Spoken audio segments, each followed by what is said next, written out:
Alright everyone, in response to like John Cena and all the other pro-Chinese morons in the world that by and large are making money off of their ties with China or businesses that work heavily in China like Nike, like Reebok, like basically all of them, it's time to state the obvious, which is that Taiwan is a country and China actually is not. A lot of people get it backwards. See, here's the history behind it.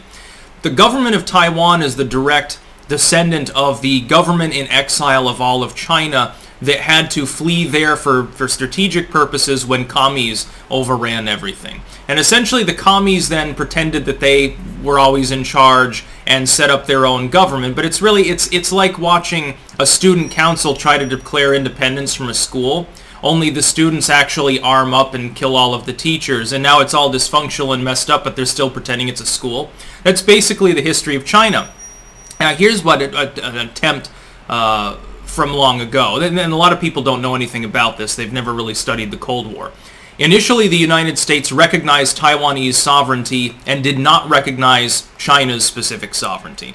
That changed when we tried to draw China into the Western world. We tried to solve the commie problem there by getting them addicted to Coca-Cola and McDonald's, essentially. And so you have you have the purging of the old guard Maoists, and China begins opening up on the same time that you've got détente with Russia, with the Soviet Union. And the idea was that if you used money, because the West had a lot more money than China did, of course. They had huge population and were industrializing, but they didn't have the investment because they had been closed off. The idea was that if you started getting foreign investment in there, it would allow the United States and the West to influence China, to slowly eke away at communism. Now, in the economic sense, it worked. Communism in the hardline sense is no longer operative in the nation of China. What China realized is that they can call themselves communists and maintain authoritarianism and brutal dictatorship while having essentially a sub-market movement that is more or less free. Now, it's not actual capitalism. Before we start giving credit for China's economic miracle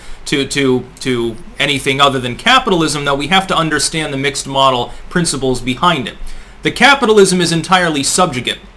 That is, they've got capitalism preventing their economy from collapsing. That's the truth. They got actually a freer market in that sense in the U.S., but it's entirely subjugate to the communism, which maintains its authoritarian aspect. But basically what China says is you can build whatever you want, do whatever you want, you can operate in the freest market in the world, but you're not allowed to criticize the government, you're not allowed to, and by the way, we may at any random point nationalize your industry. It's not actually capitalism. It's actually a fusion of the worst aspects of cronyism, like corporatism and communism, minus communism in the purest sense in those sub-economies. So China opened up economically, but it never opened up socially. We started at that time recognizing China's sovereignty. It was a diplomatic move designed to ease relations with another nuclear power, with the remnant communist movement there, and to try to draw them into the West. Our goal fell short, and fundamentally we have failed. At this time, it's time to wheel around politically, reassert that Taiwan is actually the legitimate China, that the government there technically speaks for the entirety of China, and lock China back out as a punishment for what it's doing. Because what happened is that China got so rich and powerful that it started using that foreign investment as a cudgel. I find it funny when certain conservative commentators and certain former alt-righters, I'm not going to name names, say, well, no Chinese ever screwed with me, China's not fucking me over, it's other groups of people. That's wrong. When you say China never censored me, yes, they actually have. You see, the problem is that so many U.S. firms, banks, shoe retailers, restaurants, manufacturers, literally everyone has invested in China.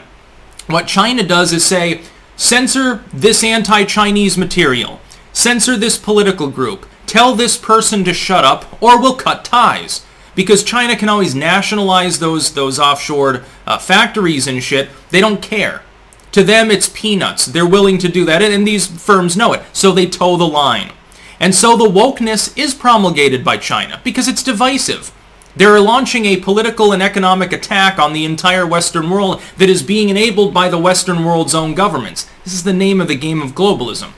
Taiwan's not doing that, now are they? Taiwan's a fully modernized country. It just happens to be incapable of self-defense in and of itself without foreign help because it's one small island. Whereas China, which is run by an illegitimate government, is nonetheless an enormous area with a huge amount of manpower. Now, let's say that China got into a regional war or something. So in a non-nuclear scenario, which is not necessarily what would happen, but we're hoping, of course. I think there would be mass defection in China, and ultimately at the end they wouldn't be able to overrun Taiwan because the U.S. Navy would carve China to pieces, but it would be catastrophic. What we should be doing is setting the stage now to collapse China economically. We should already be rerouting U.S. investment to nations that are more stable and sensible, like India and the Philippines and stuff. We should be bolstering relations with those countries. We should be trying to pull Vietnam out of communism, based partially on its poor relationship with China. China's invaded Vietnam twice already in the last century, and it didn't work either time. Well, we don't have any problem with Vietnam.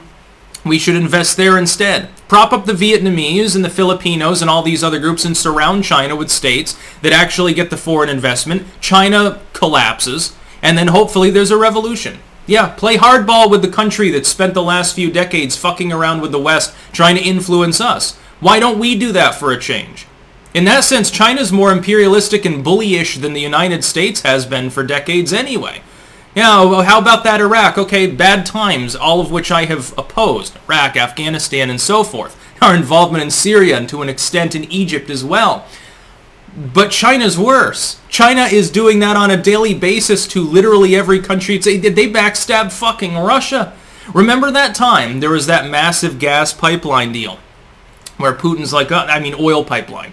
Putin's like, we're going to sell oil to the Chinese, and then at the last minute, he was there in Beijing. He left early because the Chinese dropped the price unilaterally, and then when the pipeline was 90% built, they said, well, we're not going to be able to pay you as much for the oil, Mr. Putin.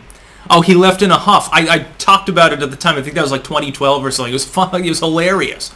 Yeah, BRICS really holding up. India is constantly skirmishing with the Chinese along their disputed border. That's a real solid alliance. What we should be doing is trying to pull India out of BRICS. I don't think that it would survive without them in it anyway.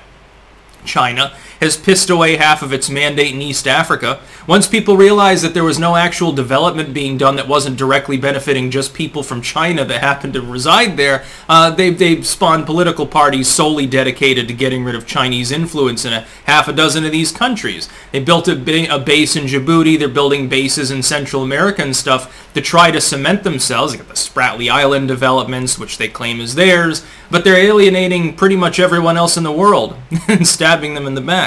Taiwan is a country, and Taiwan doesn't do these things.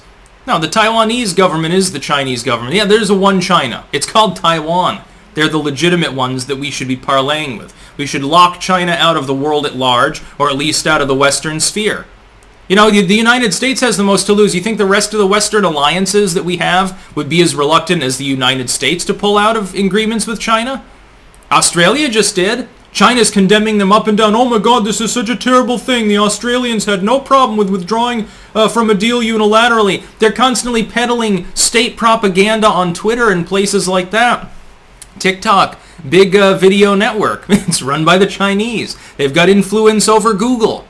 Yeah, I wonder, no Chinese person ever harmed you. The Chinese government harms us all. It harms the cohesion of all of Western civilization. That's about all. Peace out.